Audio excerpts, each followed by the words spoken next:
Hello guys, welcome back. Today we are with another video. In this video we are going to discuss about bearing capacity of soil.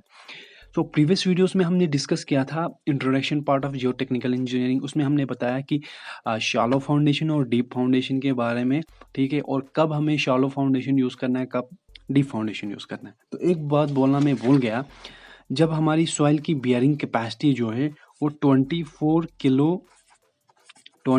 Kilo Newton पर metre cube से कम होगी, ठीक है, less than 24 kilo Newton. If bearing capacity Q is less than 24 kilonewton per meter cube, then we adopt or then we use deep foundation instead of shallow foundation। ठीक है, तो हमने सारा कल डिस्कस किया कि कौन सी सिचुएशन में कौन सी हमें फाउंडेशन यूज़ करनी है।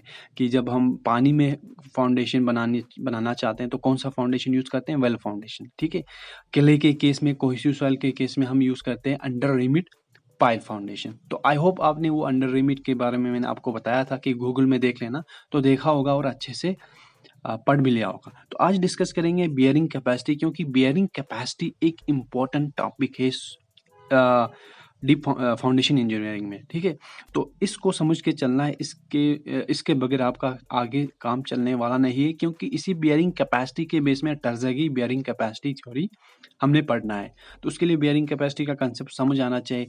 ग्रॉस प्रेशर क्या होता है, नेट प्रेशर क्या होता है, अल्टीमेट बियरिंग कैपेसिटी क्या होती है, उसके बाद नेट अल्टीमेट बियरिंग कैपेसिटी क्या होती है, सेफ बियरिंग कैपेसिटी क्या होती है, और finally net safe bearing capacity क्या होती है। ये सारी चीज़ें, छोटी छोटी टॉपिक्स को समझ के चलना है, फिर फ्यूचर में आपको दिक्कत नहीं होगी। सो फ्यूचर में आप इजीली अंडरस्टैंड कर जाएंगे। तो स्टार्ट करते हैं without any further delay. Guys, अगर आप हमारे चैनल पे न्यू हैं तो शुक्रिया आपके बने रहने के लिए, और वीडियो को लाइक करके जाना, और अगर सब्सक्राइब नहीं किया है चैनल को सब्सक्राइब भी करना। So let us start without any further delay. So bearing capacity of soil क्या होती है, इसको क्यू से डिनोट करते हैं। सो याद रखना, पूरे जियोटेक में जहाँ पे आपको क्यू दिखेगा वो बियरिंग कैपेसिटी है। तो क्या होती है bearing capacity? Is a capacity of soil to bear the pressure और we can say load develop it below the foundation without failure.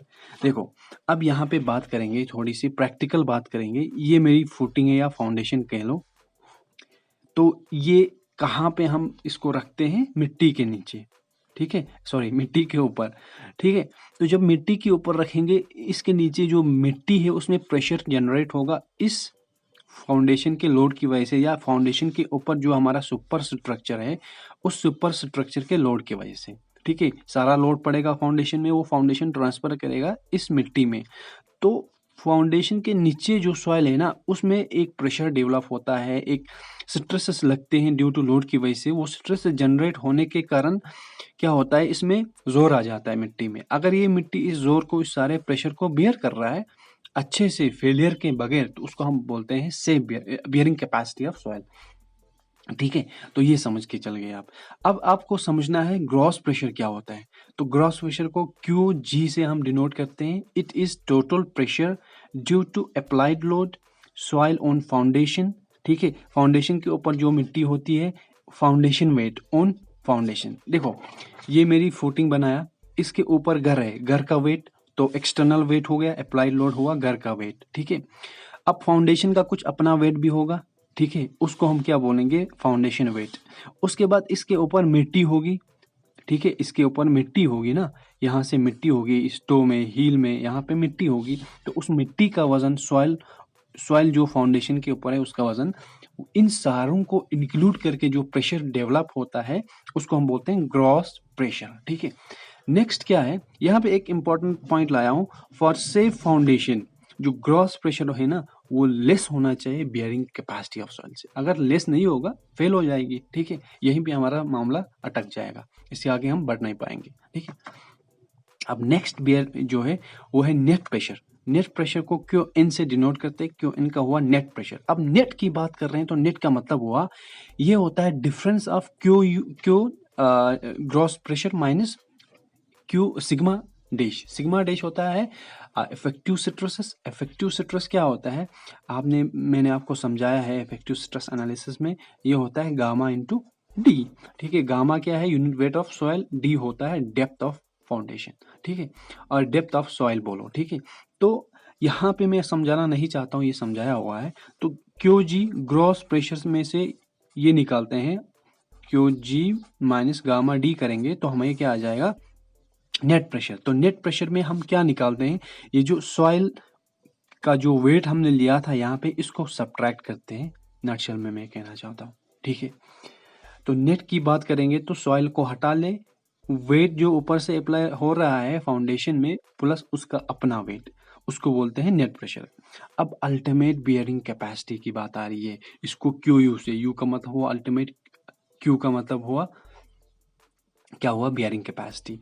तो क्यू यू क्या होता है, नेट अल्टीमेट बियरिंग कैपेसिटी क्या होता है, net ultimate bearing capacity plus effective stresses. ठीक है, समझ के चलना, थोड़ा दिमाग को चला लेना, यहाँ कंफ्यूज मत होना। Ultimate bearing capacity Q U, वो net bearing capacity, net bearing मतलब हुआ वजन, एक तो किसका, फाउंडेशन का अपना वजन, और बाहर से जो इसमें लोड पड़ रहा है घर का ऊपर का वो, ठीक है, प्लस में सॉइल का, ठीक है। तो हुआ ना पूरा अल्टीमेट बियरिंग कैपेसिटी में net ultimate bearing capacity plus effective stresses आ जाते हैं। अब आई होप आपको समझ आया होगा यहाँ तक। अब नेट अल्टीमेट बियरिंग कैपेसिटी की बात कर रहे हैं, तो अभी पढ़ा हमने अल्टीमेट बियरिंग कैपेसिटी होता है net ultimate bearing capacity plus sigma dash. अब नेट अल्टीमेट बियरिंग कैपेसिटी जब करेंगे तो क्यू यू माइनस ये आ जाएगा, वही मैंने यहाँ पे लिखा है, ठीक है। तो और यहाँ पे सिग्मा डैश होता है गामा इंटू डी, जो आपको मैंने समझाया हुआ है। अब इम्पॉर्टेंट बात है सेफ बियरिंग कैपेसिटी की। ये जो सेफ बियरिंग कैपेसिटी है क्यूएस, ये डिज़ाइन के काम आते हैं। जब हम डिज़ाइनिंग करते हैं फाउंडेशन की, तो यहाँ पे हमें इसी क्यूएस को मद्देनजर रखते हुए फाउंडेशन बनाना पड़ता है। तो इसको डिफाइन करेंगे, it is that gross pressure which the soil can safely carry without any risk of failure. ठीक है, यहाँ पे पड़ा था ग्रॉस प्रेशर। तो ठीक है, इस प्रेशर को जब ये सॉइल सेफली फेलियर के बगैर, टूटने के बगैर, शेयर के बगैर, सेटलमेंट के बगैर बियर करेगा, तो हम कहेंगे सेफ बियरिंग कैपेसिटी। सॉइल की उस कैपेसिटी को हम बोलेंगे सेफ बियरिंग कैपेसिटी। तो अब बात आती है एक्सप्रेशन की, क्यू एस से डिनोट करते हैं, ये होता है नेट सेफ बियरिंग कैपेसिटी, जो ऊपर पड़ा Q net ultimate bearing capacity, ठीक है। तो ये होता है net safe bearing capacity Q N S, जो यहाँ पे हम नीचे पढ़ेंगे, प्लस इफेक्टिव स्ट्रेस। ठीक है, अब इसको यहीं पे छोड़ के हम पहले ये पढ़ेंगे, net safe bearing capacity Q N S से डिनोट करते हैं।